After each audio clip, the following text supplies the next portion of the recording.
Yeah. So I guess the conversations that usually for newer agents we like to talk about are like, of course, you want to call your fear, but that's kind of natural. How's it going? How are things with you? Oh, did you know I started in real estate?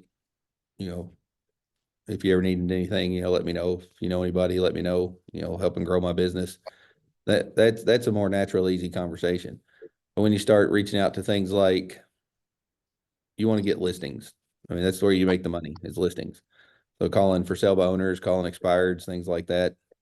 That's when you want to be ready to know what you're talking about, right? You want to be able to have a conversation in your brain that I want to ask them this, and if they say this, I want to be able to ask this. Mm-hmm. And that's kind of where this will help. Also, like if you're talking to somebody and they say, "Well, I don't want to buy because interest rates are so high." Yeah. I mean, it's just interest rates are just too high right now, and you want to be prepared for that. So, Mm-hmm. and with that, you want to know, well, interest rates are going down, but they're still better than the 30-year average by a point and a half. So we're still Mm-hmm. not in a very bad interest rate situation. And if you wait to buy, the price of the house is going to go up. If the interest rates go down half a point, the price of the house is going to go up. And there's going to be more people making offers, which will push the price of the house even higher. Mm-hmm. So you're really not saving any money by waiting. It's always better to buy right now. Mm-hmm. That makes sense. Yeah. And if they say, well, if they go down, I'd rather wait till they go down to 3.5 or like they used to be, you'll say that will never happen because it won't. They will not be down in the twos, threes, probably not even fours again, unless it's one of these builders making a special deal every once in a while. Mm-hmm. We might get upper fives, but waiting a few months to save a point is not really saving you much money. Because if you're waiting on a $250,000 house and then you wait when interest rates are down to 5.5 and eight to 10 people make an offer on it and the 250 house goes for 290, Mm-hmm. you didn't really save any money, did you? Does No. that make sense? And Yeah. having it pre-programmed in your head by doing just what we did right there. And you can do that with your husband. You can do that with your dogs. You can do it with your kids, Adriana. You can sit there, you got script practice back there in the bottom left corner. I see his little head right there. The good news is he won't give you any objections. You'll go, what do you think about interest rates? I want a cookie. I will be all objections. And really, for buying, your objections are going to be interest rates, house prices, which of course the market always defines the price of the house, and house prices are always going to increase on an average of 4% a year. Always. It might be flat for a couple of years and then 8%, but it's always going to average a 4% increase a year. They will Mm-hmm. not go down in price. Houses don't drop in price. Now you might find one that somebody's trying to get out of that'll reduce their price to get out of it in a hurry, but traditionally 90% of the houses do not go down in price. Does that make sense? Mm-hmm. Another exception might be when somebody bought one 2 years ago, probably like the one that you tried to show that I visited you, Adriana, and they paid way too much money for the house. And they're going to be upside down based on the market value of the house. Does that make sense? Mm-hmm. But those are going to be one-offs. They're not going to be the normal. How do you overpay for a house because there's appraisal and all that? Well, during COVID, lumber was so high, any of the new builds in COVID cost 20%, 25% more to build than they did 2 years before COVID. Yeah, I Okay. know my ex and his wife, they built, and in the middle of their build, they got hit with a 30% increase due to construction costs or whatever. Mm-hmm. But like the bank actually give you the loan for it? You know what I mean? Yeah, if it'll appraise for it, yep. Mm-hmm. And construction loans are a little bit different. New construction loans work a little bit different too. Okay. Yeah. But like these builders, if they were building houses, and again, this is going back to the one Adriana was show because we both agree that it was overpriced. Um, Now, if the basement was finished, it wouldn't be overpriced, would it? Because it got an unfinished basement. It's big. But when they built, I think they said they built it for what Bella say, like it cost them 336,000 to buy it as a new build. Mm-hmm. But that's because all the materials that they used to build the house are so much more expensive when they built it. You have to compensate for that. So that's why they overpaid. That's how they overpaid for it. Or if the COVID market and somebody offered 50 grand over list price or market price just to get the house, Yeah. and they may have to sell it a couple of years later, and then they're upside down. It's almost like trying to sell a brand new car. You know, if you buy a car, drive it home and try to sell it, you're going to be upside down. Mm-hmm. It's kind of the same mindset. But but again, those are kind of ones that are going to be here and there. But normally it's always best to buy real estate now. I think I even have a t-shirt that says, don't wait to buy real estate and wait. Yeah. Actually, I'm talking to somebody right now. Because she wants to buy a house. And I'm trying to talk her into doing it now instead of waiting. Because apparently, I talked to the Bailey Wood. They have assistance program, down payment assistance, like 6%, which is, she's like, I want a USDA loan because there's 0% down payment, which I didn't know. Yeah, But FHA has some too, I think. FHA, But when you go into government loans, your appraisals are going to be more picky also. mm-hmm. Okay. But that's neither here nor there. A lot of people need government loans or use government loans to save some money. Yeah. And yeah, a lot of lenders do have down payment assistance programs. Mm-hmm. Yeah, And I'm trying to talk her into it because it's pretty good, the down payment. I guess you end up like getting a check at the end of it. And some of them, I think, do you know this, Adriana? Does the state have down payment assistance? Yeah, Indiana does have down payment assistance. So there's that option also. And that's where you get objection handlers like we're talking about. People say, like Aaron Boone the other day, he made that post, what's keeping you from buying your next house? Interest rates. I don't have down payment money. Homes are too expensive. You can handle all those objections because interest rates are really not that high. When Keller Williams started in 1983, the interest rates were 18.5%. Wow. Mm-hmm. Crazy. Yeah. And I've talked to realtors who said that they went down to 9.5% in the mid to late 80s. And they said, you better buy now because they will never be below 10% again. That was their script. So now everyone's hung up on 3% and 4%, not coming back. and not coming back. You'll never see that again. I don't care who gets elected. You're not going to see that kind of interest rate again. I know it broke my heart because that's my house. We were at 3.25 in Kentucky, and now I'm up here at about 7 was what it was when I bought. So yeah, I know it. Yeah. Oof. But I'll refinance in a couple of years. It'll be all right. It'll be okay. And that's another thing you can do is you can say, well, you can buy now, refinance when interest rates hit a better loan. Might cost you an extra 2,000 or 3,000 and save you 10 years on the back end of the loan.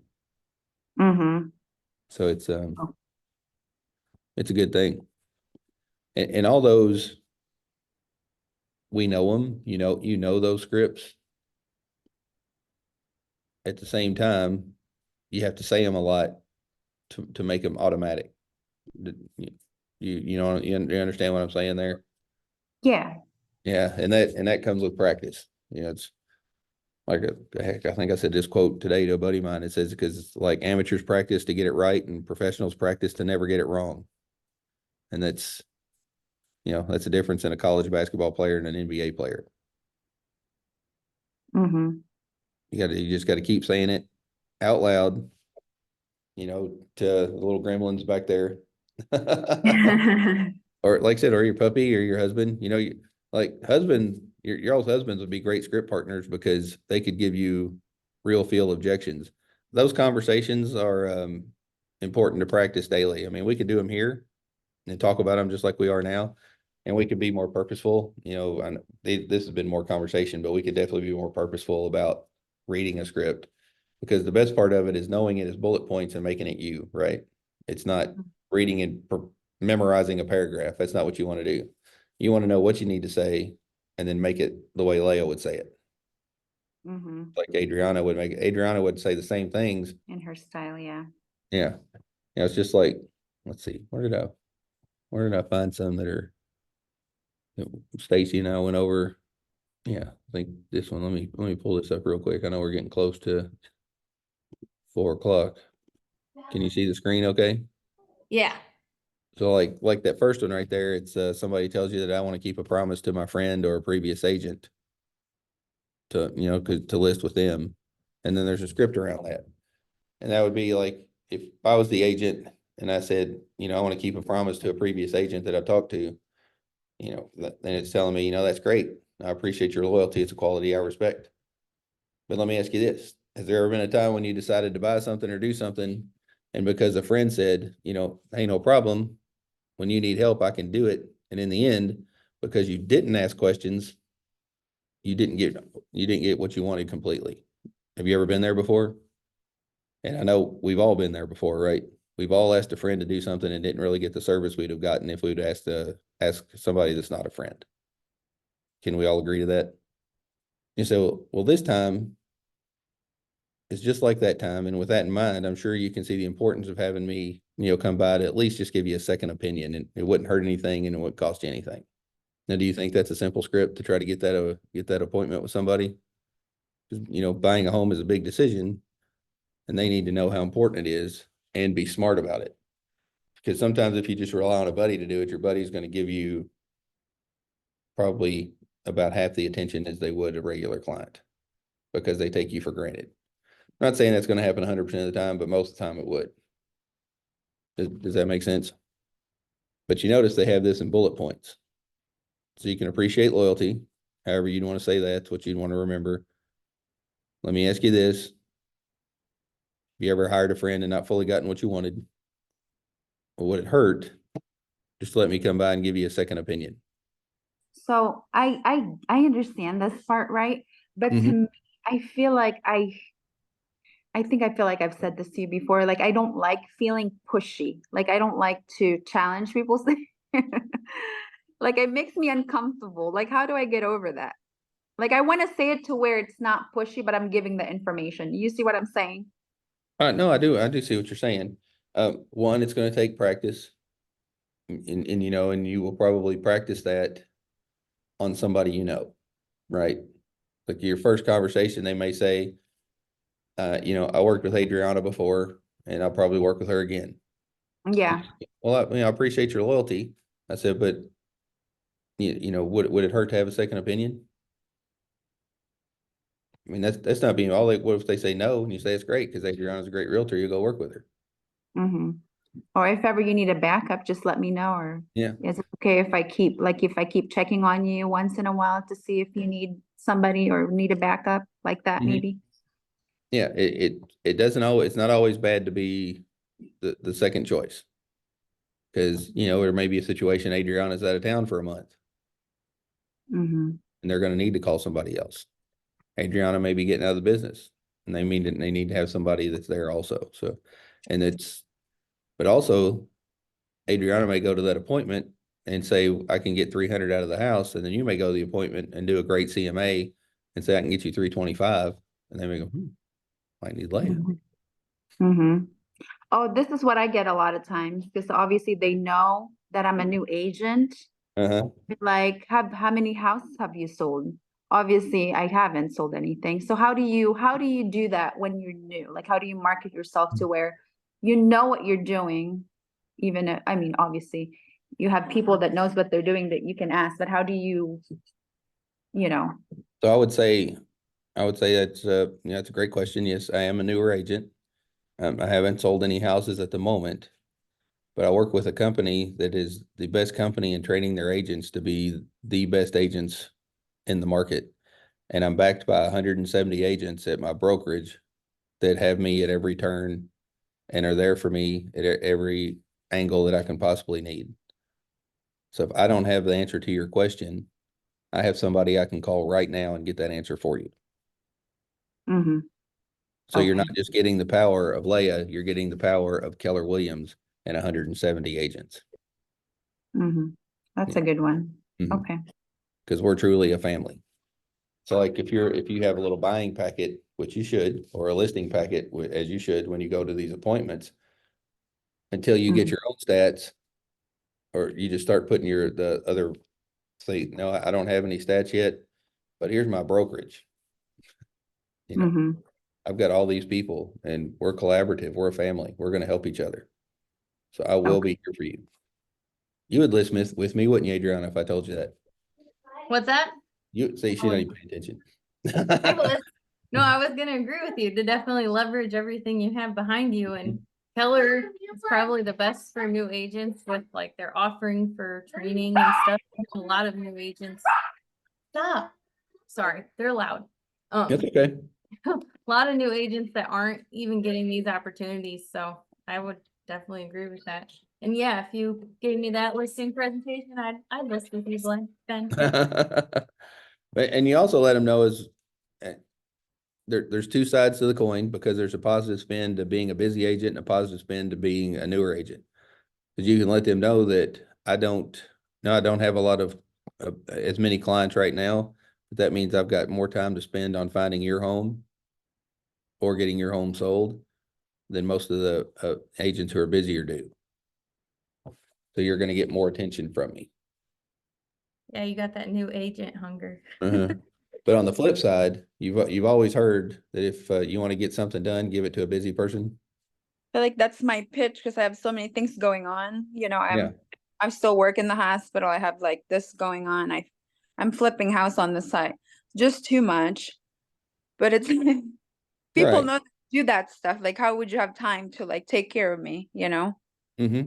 Yeah, and I would let them know that that you definitely have plenty of time to take care of them, and you have the support of an entire brokerage, Mm-hmm. because our brokerage does support each other. Okay. And that's not uncommon for newer agents to be concerned with that. What's your schedule like? Have you got you don't have a definite schedule at the hospital, do you? No, because every month, so we scheduled ourselves, but we scheduled like 2 months ahead of time. Yeah. So I'm already scheduled for April at this time. So that means you all have Thursdays open for Bold, right? Yeah. As long as I schedule it ahead, like I don't know what my schedule is because like I said, I already schedule all that stuff. I have to look at my calendar, but I should. But I do work Thursday sometimes. And so, yeah, Bold will be Thursdays from 9 to 2:30, starting April 11th, and it'll be Okay. 7 consecutive weeks. Oh yeah, this is the one that you were talking about at the meeting. Yes. Okay. Adriana, It's you like can a do that too, class. can't you? What is it in office It'll be at, or like a I think it's Zoom? called Pine Valley Country Club here in town. That one would be hard. I don't know if I can. I'd Nope. love to do Bold. Everyone said it would help. It'll help a ton. Like I said, the average student gets 11 deals during Bold under contract How? because of what they have you do, your daily activities. Okay. Like challenges. Yes. Yeah, they push you to reach out to people in Bold. All right, I've got some time to figure it out, I guess. You do. All Oh, you gotta do, it's Ooh. just one day a week, schedule and help with pickup times to grow your business. So this is what I'm afraid of, kind of, Ben. You're probably gonna yell at me for this. I'm I afraid never of yell. becoming busy too much, being new. I feel like I want to take my time because I don't know if I can handle it. Okay, I say the average student gets 11 deals. That might mean Adriana gets 20 and you might get 2, right? Mm-hmm. You can limit yourself, because once you get so busy, you can spread it out or stop it, right? Okay. It's your schedule. It's always your schedule. But if I would say I think 11 is almost unrealistic to say, so I would say probably even 4 to 5. If you got 4 to 5 deals under contract in that 7-week span, that's a potential of $20,000 to $30,000 in commission. I'll take it. That's awful. It'd be just awful. But I have known an agent to cry leaving Bold because they got so many deals under contract that she was so afraid she couldn't handle Yeah. it. But you have leverage. If you're going to make that much money and you got that much that fast, you hire Harmony to do your transaction coordinating, so you don't have to worry about any of that. Mm-hmm. You leverage out some things. And how do we handle it if, let's say you have get a vacation planned? Like, how do you, if let's say you have transaction going on or closing, probably can't go anywhere, huh? Yeah, you can, but everything's electronic. Okay, but You got don't you phone have to call. be at closing? If there's Somebody closing? can go for you. Okay, gotcha. Yep, you can ask anybody to go to closing for you. Okay, just compensate them. I mean, maybe, but I don't know many agents that would ask for compensation. I mean, if they had to drive 30, 40 minutes to get to the closing table, maybe give them some gas money or something, but Just most thinking of, ahead. I'm already thinking ahead. Maybe I don't know. You no, never know. no, Maybe you we'll should. get 11 deals. That would be awful to get earn about 50 grand, wouldn't it? Just I wouldn't such know an what to awful do with that problem to kind of have. money. Yeah. Well, I could give you ideas on what to do with it. Give it to you. Give it to me. I'll take it. If you're struggling with what to do with $50,000, I have no problem figuring out what to do with 50. I can figure it out real fast. Hmm, I've been wanting another convertible for a long time. there you go. You have kids, right? Just invest it for them. Worst Mhm. case. That's exactly Worst right. case, yeah. I'm sure I can find ways. I can always, oh, I can think of all kinds of vacation with that money. Yeah. Pay my house, parts of it. Yeah, that's what I actually know some agents that their big why. I don't know if you've heard us talk about a big why yet, but their reason for doing what they do was one to build a college fund for their kids so they don't have to borrow any money ever while they're in college. And two is to pay off a house. Mm-hmm. And that was their entire focus, was to put money into those accounts. And she did it. She paid in 4 years, she paid of real estate. She paid for 3 kids' college and paid off her mortgage that at the time she owed over 100 grand on. It's a good goal. Because when you know your why, everything else is easy. Definitely. Well, I know I pivoted a little bit, but Adriana, was this okay for you? I know we just kind of talked around the script and some things to say. Was this good? Yeah, it's good. She's so convincing, isn't she, Leia? She's Adriana is so animated. I'm just distracted like 90% of my day. That's all. I know. I'm like blocking the door so No, the I kids can can see them just for my back there. husband. Aw. But stop. Honestly, like last week was really discouraging because I was kind of where you are, Leah, where I was like, I just don't have the time. Still have to commit to being like stay-at-home mom. So Mhm. my day is a lot of this. I'm like, how am I supposed to get on the phone with someone when I can't, Mhm. calm down or You know what I found though is that people understand, and the people that don't understand, I wouldn't even do business with them anyway. So, but people understand if they say, "Well, I just can't talk to you because your kids are too noisy." Say, "Okay, see you." Mhm. But they understand, and it actually makes you more relatable. Relatable, yeah. Yeah, that's what I had a meeting with Scott Saylor, and Mhm. he was like, that just makes you more human and you're not this polished realtor. So get out there and find your people. He's like, because every mom that wants to buy a house right now is probably going through the same crap. So it was a Mhm. little Yeah, encouraging, I guess. start using your kids and make videos. Yeah. I had a No, lady I've that seen people do that. her granddaughter was 7, and she took her on listing or open houses and showings and stuff, and she would Vanna White the whole house, and she would video it and put it on Facebook, and it was just amazing. She gets so much positive reaction. Yeah. Except she always wanted to sell the house for $5, so that we had to work on the pricing. But My Yeah, kids kids are are like pushy. $1 million go-tos, so Mhm. it might Yeah, work in my favor. but something you think might be an objection to most people is probably going to just make you more relatable to most people, and they understand. Mhm. And if you find 10 people that understand in a year, that could be 12 to 14 closings that you get because of that. Mhm. And that would hit you real close to your goal. But Yeah. you got to do it though. You just don't be afraid. The worst that can happen is somebody to say no. Very true. I have to really put that in there. Yeah. Just go I for just, it. At least it's okay.